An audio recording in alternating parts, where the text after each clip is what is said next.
Hi, everybody. Hello, I'm Ryan. I'm Bethany. And we are Ryan and Bethany Board Game Reviews. And today, we are going to be doing something awesome. We're doing a giveaway this week. Woo! We're going to be giving away Harry Potter Hogwarts Battle and its expansion, Harry Potter's Hogwarts Battle Monster Box of Monsters, right? Yeah, it's easy to say. Yeah, it's super easy. It's only like 8 words. Yeah, but as part of that, since we're giving that away, we're only going to review Harry Potter games this week. Woo-hoo. And today we're starting with Death Eaters Rising. But before we talk about that, let's get into our pounds and inches segment. This is where we talk about what Ryan and I are trying to do to achieve better health in our life. All right, so we kind of if you watched our last 2 videos, we kind of talked about how 19 went, how 2020 we were planning on doing with our health and our board gaming activities. But I really wanted to refocus on eating healthier and eating more clean foods. So far, it's day 5 or 6 of the month so far, of the year, of the decade. And I'm doing great.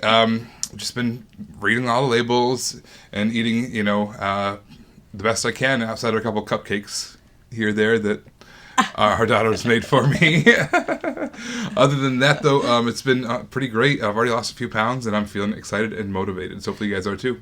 All right, but enough about that. Let's talk about Death Eaters Rising. All right, so this is a full cooperative dice rolling game set in the Harry Potter universe. We are all members of various organizations trying to fight the Death Eaters. But let's show you what it looks like. Here is the board setup for Death Eaters Rising. Basically, you have 3 locations, and at those locations, you have 3 wizards. Could be good guys or bad guys. Also, you've obviously got this big old Voldemort miniature here. That's who we're going to be fighting. So at the beginning of the game, you get to choose your affiliation. You can either be a member of the Order of the Phoenix, a member of Hogwarts, or you can be in the Dumbledore's army. That is what I have chosen because I wanted to be Harry Potter. All right, so I choose my little token. I choose where I want to be in my first turn. Let's say I want to go to the Ministry of Magic. I put my token there, and that's where I've decided to go this turn. The next thing we do is we roll the dice for Voldemort. Now, the Voldemort die is an 8-sided die. There are 3 different results that can happen. Either he's going to turn to the right, he's going to turn to the left, or it's that dark mark symbol. If he turns to the right, he literally, turns to the right. If he turns to the left, he turns that way. If he hits that dark mark, he stays right where he's at. That's the location where he's at that turn. That's where he's going to activate. So wherever he ends up pointing, we're going to add one of these little control markers onto that location. That's a bad thing. We're also going to do damage to each of the wizards that's there that are good guys. And each person who is one of the Death Eaters activates their ability. Those abilities could be a number of things, but most of them involve doing damage to the wizards. Also, if the dice landed on that dark mark symbol, every Death Eater, not only just the ones what he's pointing to, but all around the circle that have a little dark mark ability like this one does, like Lucius Malfoy does, they activate their abilities. So that is generally not good. However, after the Death Eaters and Voldemort have had their turn, now it's our turn. So whoever's turn it is going to look at their affiliation chart here, see which dice they get, and see if there's any additional wizards that might give them some additional dice, and they're going to roll those dice. There are 4 kinds of dice, and each one of the dice has their own specialty thing that they're good at. For instance, the purple dice has that kind of wand sign. It has most of the symbols on that dice are that symbol, plus there's a double one of that symbol as well. The red one is the Phoenix symbol, so there's a double Phoenix symbol. We're going to roll those dice, and then we're going to activate abilities that are on our cards. We're going to try to do damage to Death Eaters. We're also going to try to acquire some of these wizards that are out here that are good guys. For instance, Phileas Flitwick here, in order to acquire him, we're going to take 4 of those hat symbols. Once we've rolled those, we can acquire him. Any damage that he might have had on him from Voldemort out there comes back, and he's taken off of the card. Similarly, damage to the Death Eaters works the same way. You have to roll, in this case, 2 of those Phoenix symbols, 2 of the hat symbols, in order to do 1 damage to Lucius Malfoy here. When you do damage to a Death Eater, you also get to draw one of these tokens here. They can be any number of good things, like the ability to use extra die, or maybe some healing. There's also some extra symbols in there as well. Also, I forgot to mention, because we sent our little token here to the Ministry of Magic, our wizards as well were in the Ministry of Magic. So when when Voldemort went there again and damaged everyone there, our people also got damaged. As wizards are damaged, they're going to be sent to the Hogwarts Infirmary. As Death Eaters are damaged, they go to the Azkaban prison. So as the game goes on, more and more of these little control markers are going to be added. More and more wizards are going to be damaged. and the end of the game is going to progress onward. Basically, the game ends when we lose a number of wizards based off the number of players, or we've had to get rid of 4 of these location cards, or one location entirely has been completely neutralized. So there's 2 cards there, 5 there, 5 there, plus 5 on the board itself. So once, all 15 of those location markers have been added to that one location, that location is neutralized, and we lose the game that way as well. And lastly, if any one player loses all of their wizards in front of them, they lose the game as well. So in that case, how do we win?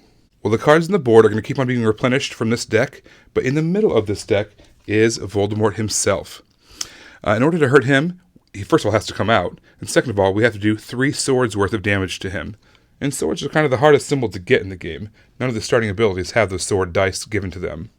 Also, you can't do damage to Voldemort until that number of Death Eaters has been neutralized. So, for instance, to do the 3rd damage to Voldemort, you need to have at least 3 Death Eaters in Azkaban. But if you can manage to send 5 or more wizards to Azkaban and do all 5 damage to Voldemort before one of the losing conditions happens, you win the game. Alright, so I love how simple this game is. There's really not a lot of components. I opened the box and I was like, boy, there's not a lot of here. And but don't be fooled by that. This game is just a lot going on for the few components they had.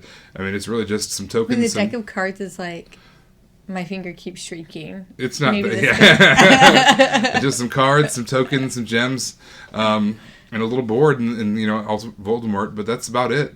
And they packed a whole lot of game in that little package. Yeah, it's potential you won't even see all the cards in a game because this game is tough, y'all. It is tough. But I like that. I like cooperative games that are difficult. I think if cooperative games are easy, they're like really boring to me. So I enjoy the challenge and the fact that even that small deck of cards, because it's so challenging, might not even see all of them. I really liked how there was a lot of different things you had to chase down.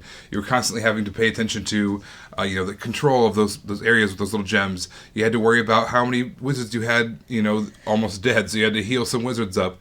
How there was Death Eaters you had to attack. There's Voldemort you had to attack. There's just a lot of different things you had to pay attention to. Only so many dice. So I really liked the decision making you had to have in this game and what resources you were going to allocate to what problems.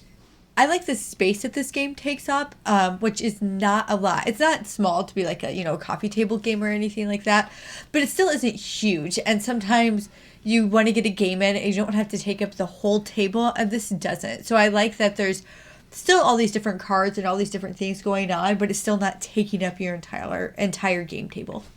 All right, can we talk about that Voldemort mini for a second? That thing is awesome. It is huge, it is oversized, and it has a lot of detail, and it's pretty cool.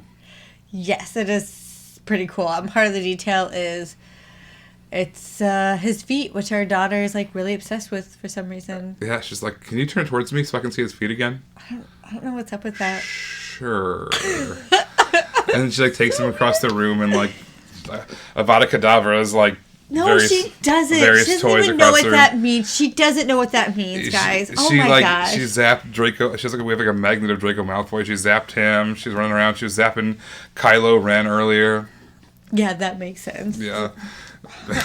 Anyway. I think it's awesome, though. I do want to point out that this game can be a little defeatism. Since you are rolling dice, it's pure luck. I mean, you can mitigate that. You can try to get extra dice and stuff like that. But it's going to happen sometimes where things just don't work out for you over and over and over and over again. However, it's not a long game. So it's not like you're spending 2.5 hours really working for this goal and then dying anyway. It's like you're spending a half hour and you're like, yeah, let's just do it again. So it can be really defeatism like that, but it's short, so it doesn't really matter. And there is ways to mitigate the dice. Like there's different tokens you get when you attack the Death Eaters, and you can help each other out with that. And you can acquire more and more people that give you more and more dice. So there is ways around that. But yeah, it can, if you don't get the dice, don't cooperate. Just like any other dice game. But like she said, it's not 3 hours or something like Elder Sign, and you don't get enough rerolls or anything like that. This one you have pretty much infinite rerolls as long as you can spend at least one dice. So that helps. All right, so that is our thoughts on Death Eaters Rising. We've already done 3 of our games in the Harry Potter series that we've done reviews on. We've got 2 more reviews coming up this week. And don't forget, we've got our contest going on, so be sure to check out the link below if you want to see the details of that contest. Follow that link to enter, get your entries in. We've got more details on Facebook as well, so be sure to check out Ryan and Bethany Board Game Reviews on Facebook. We're on Twitter at Ryan and Bethany1. We are on Instagram at Ryan and Bethany, and we have our blog on BoardGameGeek.com. It's called Pounds and Inches. We'll talk a little bit more about our health journey, what's going on with that. Thanks for watching. Bye, guys. Bye.